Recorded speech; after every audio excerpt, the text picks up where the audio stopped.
Salam sejahtera Bapak, Ibu, dan Saudara sekalian. Berikut adalah pengantar bagi PA kita malam hari ini. Malam hari ini PA kita diambil dari Amos pasal yang ke-7, ayat 7 hingga ayat 15. Amos pasal yang ke-7, ayat 7 hingga ayat 15. Inilah yang diperlihatkannya kepadaku. Tampak Tuhan berdiri dekat sebuah tembok yang tegak lurus, dan di tangannya ada tali sipat. Lalu berfirmanlah Tuhan kepadaku, "Apakah yang kau lihat, Amos?" Jawabku, "Tali sipat." Berfirmanlah Tuhan, "Sesungguhnya aku akan menaruh tali sipat di tengah-tengah umatku Israel. Aku tidak akan memaafkannya lagi. Bukit-bukit pengorbanan daripada Ishak akan dilicin tandaskan, dan tempat-tempat kudus Israel akan diruntuhkan, dan aku akan bangkit melawan keluarga Yerobeam dengan pedang." Lalu Amasya, imam di Betel, menyuruh orang menghadap Yerobeam, raja Israel dengan pesan, "Amos telah mengadakan persepakatan melawan tuanku di tengah-tengah kaum Israel. Negeri ini tidak dapat lagi menahan segala perkataannya. Sebab beginilah dikatakan Amos, Yerobeam akan mati terbunuh oleh pedang, dan Israel pasti pergi dari tanahnya sebagai orang buangan."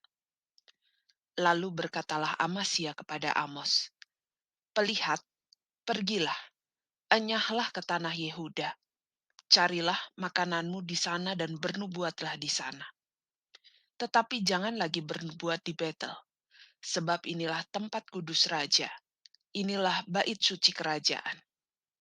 Jawab Amos kepada Amasya, "Aku ini bukan nabi, dan aku ini tidak termasuk golongan nabi, melainkan aku ini seorang peternak dan pemungut buah ara hutan.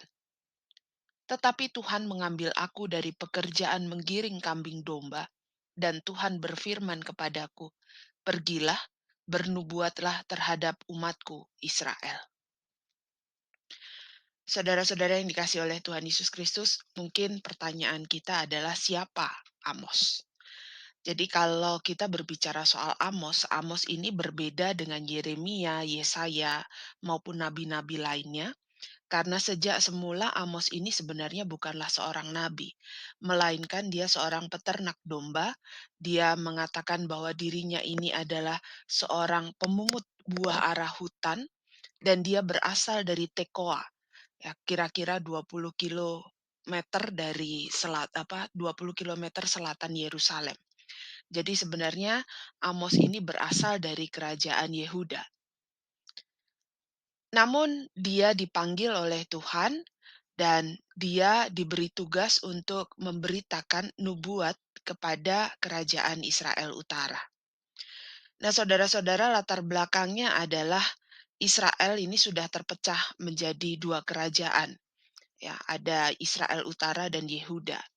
Yehuda beribu kota di Yerusalem, dan Israel Utara ibu kotanya adalah Samaria.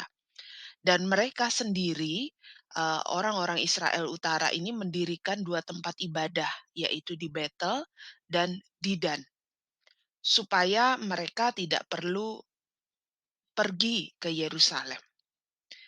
Nah, pada saat itu Amos hadir di masa-masa pemerintahan Raja Uzia, ya, raja yang ada di Yehuda, dan Yerobeam II saat itu menjadi raja di Israel Utara.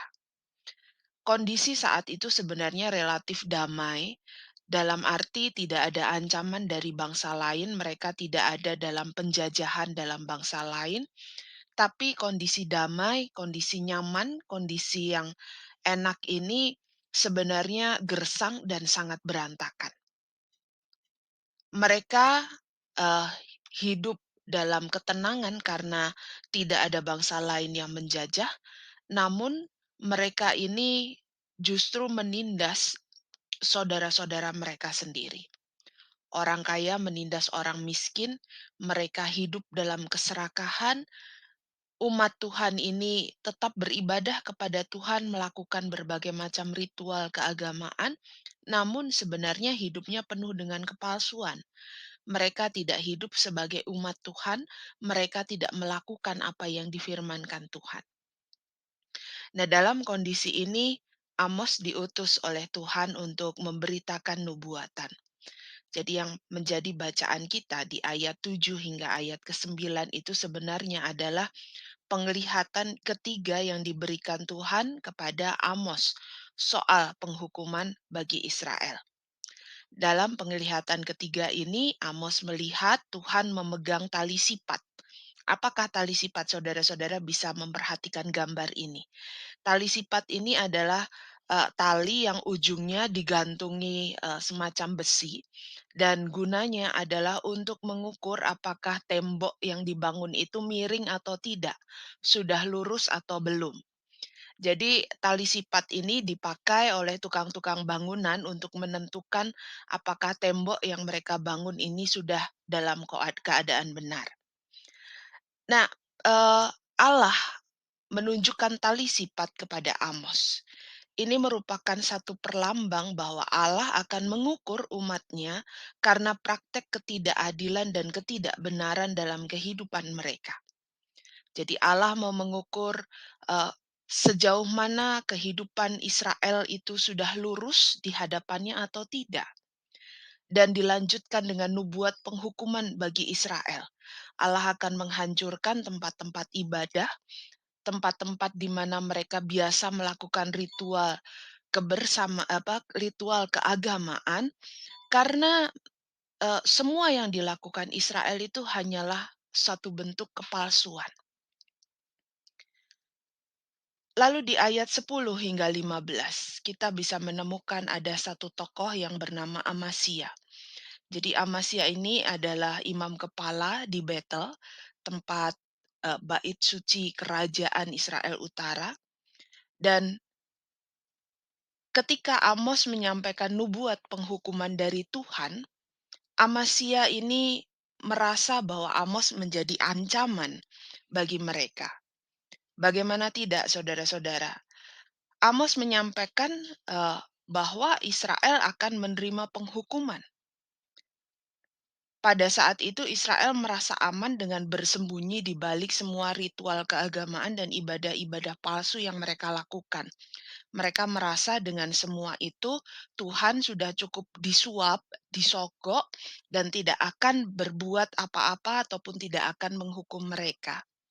Tetapi melalui Amos, Tuhan menyampaikan nubuat penghukuman bahwa kerajaan mereka akan hancur, ya, dengan dipersonifikasikan dengan penyebutan nama Yerobeam, dan mereka akan dihukum, dibuang ke negeri orang lain.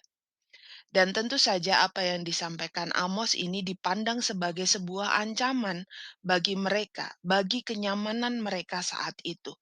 Sehingga Amasya segera melaporkan apa yang dikatakan Amos kepada Yerobeam dengan harapan Yerobeam akan bertindak, menindak Amos, dan juga Amasya berusaha mengusir Amos keluar dari Israel Utara dan kembali ke Yehuda. Saudara-saudara, ini semua berbicara soal kenyamanan. Ya, tidak ada musuh dari luar yang mengancam saat itu. Mereka hidup dalam kemakmuran, ya, cukup makmur, ada banyak orang yang berada, tetapi kenyamanan ini membuat mereka tidak peduli pada orang lain dan bahkan kepada Tuhan. Sehingga muncul keserakahan di dalam diri mereka, mereka kemudian mempraktekkan ketidakadilan, mereka menindas orang-orang miskin, dan teguran Amos itu mengguncangkan kenyamanan orang-orang Israel pada saat itu, sehingga karena kenyamanan mereka terganggu, muncullah reaksi negatif. Amos menjadi contoh bagaimana dia mau keluar dari ketidaknyamanan, dari kenyamanannya, dan dia mau menjadi utusan Allah yang menyampaikan keadilan dan kebenaran bagi umat Israel. Nah, pertanyaannya, apakah tidak boleh kita merasakan kenyamanan sebagai umat Tuhan? Saudara-saudara, malam hari ini kita akan bersama-sama membahasnya dan kita juga akan mendalaminya melalui 3 pertanyaan pendalaman. Yang pertama, apa yang kita lakukan saat melihat ada ketidakadilan dan ketidakbenaran di depan mata kita? Apakah kita mau keluar dari zona nyaman kita dan mengapa? Pertanyaan yang kedua, ada kalimat yang mengatakan untuk memperjuangkan keadilan dan kebenaran tidak selalu harus melalui peristiwa fenomenal atau tindakan heroik yang istimewa.